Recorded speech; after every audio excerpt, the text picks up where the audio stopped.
At the same time 23 marine tower, దుబాయ్లో ఉన్నటువంటి ఈ మెరైన్ టవర్ మీద కూడా దాడి జరిగింది. అయితే మిజైల్స్తో చాలా వరకు ఆ మిజైల్స్ని ఇంటర్సెప్ట్ చేసినప్పటికీ కూడా కొంత బిల్డింగ్కి డ్యామేజ్ అవ్వడానికి కూడా మనం చూసాం. వీటితో పాటు అంతకుముందు జరిగినటువంటి అల్ బష్రా ఏరియాలో అక్కడ ఉన్నటువంటి కొన్ని డ్రోన్స్ పేలడంతో ఒక వ్యక్తి మృతి చెందడం కూడా మనం చూసాం. అలాగే బుర్జ్ అల్ అరబ్ ఏరియా సమీపంలో కూడా డ్రోన్ కొన్ని అక్కడ నష్టం చేశాయంటూ కొంత సమాచారాన్ని మనం చూసాం. సో ఓవరాల్గా ఈ వరుసగా దాడులు జరుగుతూనే ఉన్నాయి.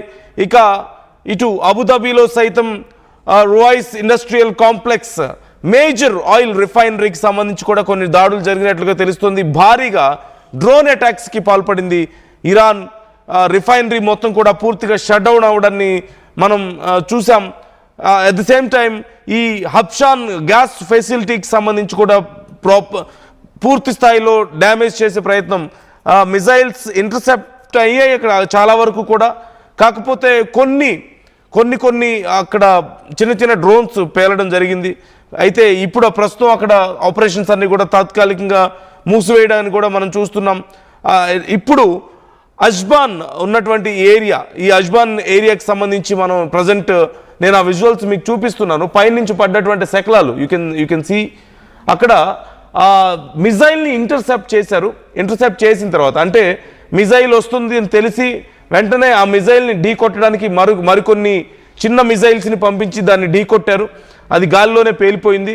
కాకపోతే ఆ శకలాలు కింద పడ్డాయి. మీరు ఆ విజువల్స్లో చూడొచ్చు. మిజైల్ పేలిపోయిన తర్వాత దానికి సంబంధించినటువంటి శకలాలు చాలా బరువుగా ఉంటాయి.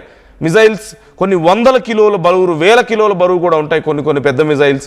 సో అంత భారీ మిజైల్కి సంబంధించినటువంటి శకలాలు పడితే అవన్నీ కూడా అంత ఎత్తు నుంచి పడడం వల్ల చాలా గ్రావిటేషనల్ ఫోర్స్ వల్ల మరింత డ్యామేజ్ చేసే అవకాశం ఉంటుంది. అవి పడితే ఇళ్ళే కూలిపోతుంటాయి, కొన్ని చోట్ల చాలా తీవ్రంగా డ్యామేజ్ అవుతూ ఉంటాయి. ఇక డైరెక్ట్గా మనుషుల మీద ల్యాండ్ అయితే శరీర భాగాలు సైతం తెగిపోవడం లాంటివి కూడా జరుగుతూ ఉంటాయి.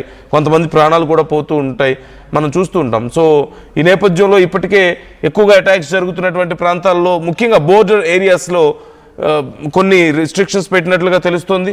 జాగ్రత్తగా ఉండాలంటూ హెచ్చరికలు జారీ చేశారు. ఇక వీటితో పాటుగా కువైట్ మీద దాడులు కొనసాగుతున్నాయి. బహ్రెయిన్, అలాగే ఖతార్, సౌదీ అరేబియా ప్రాంతాల మీద కూడా దాడులు జరుగుతున్నాయి. ఇప్పటికే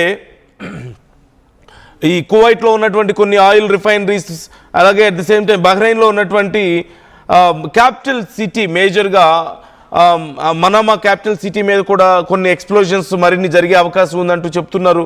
ఇక ఖతార్లో దోహాలో కొన్ని డ్రోన్ అటాక్స్ నిన్న ఈ రోజులో జరిగాయంటూ కొంత సమాచారం అందుతుంది. వరుసగా చాలా ప్రాంతాల్లో ఈ సైరన్స్ మోత మోగుతూనే ఉంది. మరొకసారి భారీ ఎత్తున మేము దాడులకి పాల్పడతామంటూ ఇప్పటికే ఇరాన్ హెచ్చరించడాన్ని మనం చూసాం ఒక 2 రోజుల క్రితం. ఈ నేపథ్యంలో కొన్ని కీలకమైనటువంటి స్థావరాల మీద, యుఎస్ స్థావరాలు, embassies, at the same time కొన్ని రిఫైనరీస్కి సంబంధించి కూడా అటాక్స్ జరిగే అవకాశాలు ఉన్నాయంటూ హెచ్చరికలు జారీ చేయడం, వాటన్నిటినీ కూడా ఇప్పటికే ఖాళీ చేయించడం మనం చూసాం. ఇప్పుడు జరిగినటువంటి ఈ అటాక్కి సంబంధించి ఇంకా మరిన్ని డీటెయిల్స్ రావాల్సి ఉంది. వాళ్ళ కండిషన్ ఎలా ఉంది? భారతీయులు 5 గాయపడ్డట్లుగా తెలుస్తుంది. వాళ్ళు ఎవరు, ఏ ప్రాంతాలకు సంబంధించిన వాళ్ళు, వాళ్ళ కండిషన్ ఎలా ఉంది అనేది కూడా ఆర్టీవీ తెలుసుకునే ప్రయత్నం, మీకు డీటెయిల్స్ అందించే ప్రయత్నం చేస్తుంది. మరోవైపు భారతీయులు 5తో పాటుగా మరొక 7 వేరే దేశాలకు సంబంధించిన వాళ్ళు కూడా గాయపడ్డట్లుగా సమాచారం అందుతోంది. ఈ నేపథ్యంలో మరిన్ని అటాక్స్ జరగవచ్చు అంటున్నారు. కొన్ని ప్రాంతాల్లో ఇప్పటికే సైరన్స్ మోత మోగిస్తున్నారు. మరోవైపు ఇప్పటికే గల్ఫ్ దేశాలు సైతం ఇరాన్ చేస్తున్నటువంటి అటాక్స్ విషయంలో కొంత మరింత ఆందోళన వ్యక్తం చేయడం, తిరిగి దాడులకు పాల్పడాలా అన్నటువంటి ఆలోచనలోనూ వాళ్ళు డిస్కస్ చేస్తున్నట్లుగా కొంత సమాచారం అందుతోంది. అయితే ఇప్పుడు ఇమీడియట్గా తిరిగి అటాక్స్ చేసే పరిస్థితి లేదు అంటూ తెలుస్తోంది. ఈ నేపథ్యంలో ఈరోజు రాత్రికి లేదంటే రేపటికి మరికొన్ని ఆయిల్ స్టోర్స్ని మేము దాడి చేస్తాం, యుఎస్కి సంబంధించినటువంటి కీలక స్థావరాలు అండ్ యుఎస్ కంపెనీస్, ఎస్పెషల్లీ యుఎస్కి సంబంధించినటువంటి కంపెనీస్లో మేము దాడి చేస్తామని చెప్పిన నేపథ్యంలో అక్కడ ఉన్నటువంటి కంపెనీస్ని చాలా వరకు ఖాళీ చేయిస్తున్నట్లుగా తెలుస్తోంది, సమాచారం అందుతోంది. ఇప్పటికే మనం చూసాం సుమారుగా 10కి పైగా యుఎస్కి సంబంధించిన అంతర్జాతీయ సంస్థల మీద మేము దాడులు చేస్తామని ప్రకటించడాన్ని ఇప్పటికే మనం చూసాం. అమెజాన్ మీద కొన్ని దాడులు జరిగాయి, అక్కడ కొంత డ్యామేజ్ కూడా అయింది. సో ఈ అంశానికి సంబంధించి మరింత సమాచారం ఆర్టీవీ తెలుసుకునే ప్రయత్నం చేస్తుంది. మీ అభిప్రాయాలను కూడా కామెంట్ చేసే ప్రయత్నం చేయండి, మీ అభిప్రాయాలను మాతో పంచుకోండి.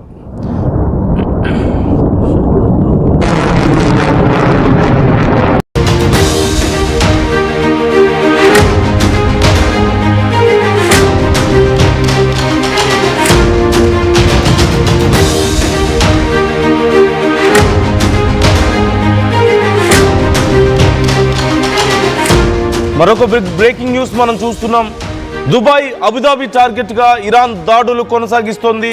ఇరాన్ దాడుల్లో 5 ఇండియన్స్ సహా 12 మందికి తీవ్ర గాయాలైనట్లుగా తెలుస్తోంది. అజాన్ ఏరియాలో ఈ ఘటన చోటు చేసుకున్నట్లుగా మనకి సమాచారం అందుతోంది. ఇరాన్ మిజైల్స్ను యుఏఈ ఎయిర్ డిఫెన్స్ సిస్టమ్ కూల్చివేసింది. అయితే ఈ కూల్చివేసిన శిథిలాలు ఇళ్లపై కూలడంతో ఈ ప్రమాదం జరిగినట్లుగా తెలుస్తోంది. గాయపడిన వారిని హాస్పిటల్కు తరలించారు సహాయక బృందాలు. మరోవైపు ఈ హజ్బాన్ అటాక్ సంబంధించి ఇప్పుడు పెద్ద ఎత్తున ఆందోళన వ్యక్తం చేస్తున్నాయి గల్ఫ్ దేశాలు. హజ్బాన్ గ్యాస్ ప్లాంట్ పైన కూడా మిజైల్స్ అటాక్ చేసినట్లుగా తెలుస్తోంది. భారీగా మంటలు చెలరేగాయి. తాత్కాలికంగా ప్లాంట్ కూడా మూసివేసినట్లుగా తెలుస్తోంది.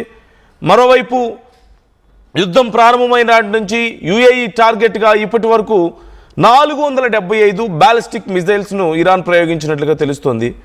ప్రస్తుతం అబుదాబి హై అలర్ట్లో ఉంది. అక్కడ అధికారులు హై అలర్ట్ ప్రకటించారు. అక్కడ ఉన్నటువంటి పౌరుల్ని సురక్షిత ప్రాంతాలకు వెళ్ళాలి అంటూ కూడా సూచించారు.